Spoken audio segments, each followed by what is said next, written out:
મિત્રો, હવે દરેક ભારતીયના ફોનમાં આવશે એક નવી એપ જે ડિલીટ કે ડિસેબલ ન થાય એવી એપ આવશે। ત્યાર પછી ફોનમાં પ્રી ઇન્સ્ટોલ હશે સંસાર સાથી એપ। દૂરસંચાર વિભાગે મોબાઈલ યુઝર્સને નિર્દેશ આપ્યો છે।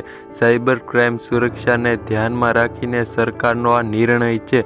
ચોરીને રોકવા માટે થશે મોટો ફાયદો। તેનો પણ આ દાવો છે કે ભારતમાં જૂના મોબાઈલનું એક મોટું માર્કેટ છે। અહીં બ્લેક લિસ્ટમાં આવેલા કે ચોરી થયેલા મોબાઈલને ફરીવાર વેચાણ કરવામાં આવે છે, જે મોબાઈલ ખરીદનારને પણ અજાણી રીતે ગુનાને પાત્ર બનાવે છે અને ત્યાર પછી તેને આર્થિક રીતે નુકસાન વેઠવાનો વારો પણ આવે છે। જોકે સંસાર સાથી એપના ઉપયોગથી બ્લેક લિસ્ટ IMEI નંબરને પણ તપાસ કરી શકાશે અને બીજો ઘણો બધો ફાયદો પણ જોવા મળશે।